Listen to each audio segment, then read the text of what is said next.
व संवेग में संबंध। जल्दी जल्दी आप लोग लाइव वीडियो आ जाइए, आप लोग देखिए। जैसे का यह दिया गया गतिज ऊर्जा व संवेग में क्या संबंध होता है। जैसे का हम यह देखते हैं कि कोई अगर वस्तु है, अगर वह वस्तु पृथ्वी की सतह पर है, वह वस्तु को अगर बल देते हैं तो वह वस्तु अपना जगह छोड़कर दूसरी जगह चला जाता है। जब यह दूसरी जगह चला जाता है, इस केस में हमारा आता है विस्थापन। क्या आता है? विस्थापन। अब जब यह विस्थापन आएगा तो हम लोग करते क्या है, अब इसी में से आपका यह जो वस्तु था, यह वस्तु यहाँ से चलकर यहाँ पर जाता है, तो आपका टाइमिंग एक आता है इसी में। जब टाइमिंग इसी में आ जाता है तो गतिज ऊर्जा का सूत्र आपका होता है काइनेटिक एनर्जी 1/2 mv²। 1/2 के ई बराबर 1/2 mv²। इसका मतलब यह होता है कि वह ऊर्जा जो गति के कारण कोई ऊर्जा उत्पन्न करता है, उस ऊर्जा को गतिज ऊर्जा कहते हैं। जब यह गतिज ऊर्जा का सूत्र होता है, उसी तरह जो संवेग होता है, संवेग को स्मॉल p से इंडिकेट करते हैं तथा इसका सूत्र होता है m/v। जो संवेग होता है, संवेग का मतलब यह होता है कि द्रव्यमान तथा वेग के गुणनफल को संवेग कहते हैं। जिसमें से आपका यहाँ पर v होता है, वेयर v का मतलब यह होता है d/t। अब इसको हम यह कहते हैं कि जब यह आएगा, इसको बोला जाएगा विस्थापन। विस्थापन में परिवर्तन की दर को वेग कहते हैं, या इंग्लिश में परिभाषा देते हैं rate of change of displacement is called velocity. जब यह आता उसी तरह से इसका सूत्र हुआ स्मॉल p = m/v। अब इन दोनों केस में हम करते क्या है, जैसे कि आपका यह मान दिया गया है ke, यहाँ पर नोट कीजिए ke = 1/2 m/v²। यह दिया गया था। इसी के दौरान अब इसको यहाँ पर रखिए, निकालिए इसको। अब इसको यहाँ पर नोट कीजिए स्मॉल p = m/v। अब इसके डिवाइड 1 क्रॉस मल्टीप्लाई कीजिए। जब क्रॉस मल्टीप्लाई करते हैं हम, या यहाँ पर अगर यह दिया गया होगा, इसको छोड़िए, यहाँ पर स्मॉल p = m/v। इसके डिवाइड 1, इसके डिवाइड 1, इसका इसमें गुणा है, इसका इसमें, इसको स्टॉप कीजिए। यहाँ पर v इक्वल, यहाँ पर आएगा स्मॉल p गुणते 1/m गुणते 1, या स्मॉल p/m। यह आपका फार्मूला बनेगा। अब इस केस में आप करते क्या है कि जैसे का v और स्मॉल p/m, बोथ इसका क्या कीजिए, बोथ स्क्वायर। जब बोथ स्क्वायर करते हैं तो आपका आएगा v⁴ इक्वल p/m का होल स्क्वायर। यह जो v होता है ना, इसका स्क्वायर करेंगे तो v² इक्वल स्मॉल p²/m², या यहाँ v² equal small p² divide m गुणते m। अब जब यह आएगा, इसको मानिएगा यह समीकरण नंबर 1, तो यह समीकरण नंबर 2। अब पुनः समीकरण नंबर 1 से, पुनः समीकरण नंबर 1 से जब 1 से हम तुलना करते हैं तो ke = 1/2 m गुणते v²। चूंकि अभी समीकरण नंबर 2 का मान आया है, हमने निकाला v² equal p² m गुणते m। इसका मान यहाँ पर रखिए।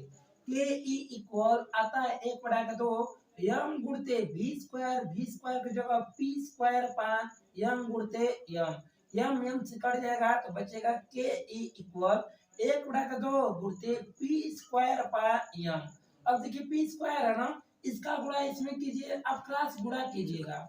इसका गुणा इसमें करके, इसका गुणा इसमें, इसका गुणा इसमें। जब हम यह करते हैं तो मुझे यह निकल कर आता है ke गुणते 2 गुणते m बराबर p² गुणते 1। यहाँ पर p² में 1 का गुणा करेंगे, p² बराबर इसका इसमें गुणा करेंगे तो 2ke गुणते m। जब दोनों पक्षों का वर्गमूल लेंगे तो आपका मान निकल कर आएगा स्मॉल p बराबर करड़ी में 2 × ke गुणते यहाँ पर आएगा m। जब यह मान आएगा, इस केस में हमारा यह फार्मूला बना। यह फार्मूला को यहाँ पर लिखेंगे हम अच्छी तरह से कि जो आपका ke है, ke इक्वल होता क्या है, काइनेटिक एनर्जी तथा यहाँ पर m का मतलब यह होता है मास, तथा यहाँ पर v के बारे में बताया गया है वेलोसिटी का मतलब वेग, तथा m का मतलब होता है द्रव्यमान, तथा काइनेटिक एनर्जी का मतलब गतिज ऊर्जा। जो आपका यह सूत्र बना, सूत्र आपका होता क्या है स्मॉल पी इक्वल करड़ी में 2 ke गुणते m। यहाँ पर साफ से लिख देते हैं, यहाँ पर आया स्मॉल पी इक्वल करड़ी में ke गुणते 2 गुणते m। आपका यही क्या है, गतिज ऊर्जा व संवेग में संबंध।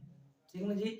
आइए जी फिर से एक बार रिपीट करते हैं, गतिज ऊर्जा संवेग में क्या संबंध है, इसके बारे में इंग्लिश में relation between kinetic energy and momentum. जैसे कोई वस्तु है, उस वस्तु पर अगर फोर्स लगाते हैं तो वह वस्तु आगे की ओर ट्रेवल करता है। जब आगे की ओर वह वस्तु जाएगा तो उसमें क्या होता है, विस्थापन। जब विस्थापन आएगा उसके साथ साथ यह वस्तु अपना जगह छोड़कर दूसरी जगह जाएगा तो उसमें टाइम यानी कि समय लगेगा। जब यह समय लगेगा तो उसके दौरान हम लोग जानते हैं कि यहाँ पर k इक्वल 1/2 m/v²। गतिज ऊर्जा यह कहता है कि जो कोई वस्तु गति के कारण कोई ऊर्जा उत्पन्न करता है, उस ऊर्जा को गतिज ऊर्जा कहते हैं। क्या कहते हैं, गतिज ऊर्जा। इस गतिज ऊर्जा में आपका सूत्र होगा k इक्वल 1/2 m/v², जो आपको नेक्स्ट वीडियो में बताएंगे एक्सप्लेन करके k इक्वल 1/2 mv² कैसे आया। लेकिन इसके बारे में बस इतना समझिए कि इसका बराबर इतना यह सूत्र होता है। जहाँ पर यह v है, v का मतलब v equal d/t। Rate of change of displacement is called velocity, या विस्थापन में परिवर्तन की दर को वेग कहते हैं। तथा यहाँ पर सूत्र संवेग का सूत्र स्मॉल p इक्वल m/v। इसका कंसेप्ट यह होता है कि द्रव्यमान तथा वेग के गुणनफल को संवेग कहते हैं। इसको यहाँ पर स्टॉप कीजिए। इसके आगे यहीं पर जो दिया गया है p इक्वल m/v, यहाँ पर m/1 p/1। जैसे का यह 3 है, 3/1 करते हैं तो इसका मान कितना आएगा, 3। a/1 करते हैं, इसका मान कितना आएगा, a। हम यह जानते हैं कि अगर डिनोमिनेटर में अगर 1 है, इसका डिवाइड करेंगे, जितना वैल्यू रहेगा उतना ही वैल्यू प्राप्त होगा। उसी तरह से इसका गुणा इसमें, इसका गुणा इसमें करते हैं तो यहाँ पर आएगा v इक्वल स्मॉल p गुणे 1/m गुणते 1 इक्वल p/m।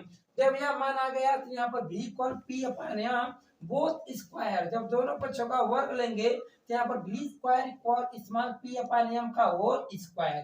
जब यह मान आएगा, इसी के दौरान इसको कैलकुलेट करेंगे, तब हमारा v square equal small p², यह जो m दिया रहेगा, m का मतलब यह होता है a के पावर m गुणते a के पावर m। यह इंडेक्स ऑफ रूल या घातांक का नियम यह कहता है। इसी तरह इसको तोड़ेंगे, इसको संपूर्ण समीकरण नंबर 1 से, यह समीकरण नंबर 1 है, यहाँ पर नोट कीजिए 1/2 m/v²। v² का मान निकाला गया स्मॉल p²/m गुणे m। अब यहाँ पर इसका मान रखा गया m से m कैंसिल, 1/2 गुणते p²/m। जब यह वैल्यू प्राप्त हुआ तो यहाँ पर फिर लिखा गया k गुणे 2 गुणते m बराबर p² गुणते a। एक का गुणा p में करते हैं तो 1, यहाँ पर p² इक्वल, यहाँ पर 2, तो 2 को पहले लिखे 2 गुणते काइनेटिक एनर्जी गुणते m।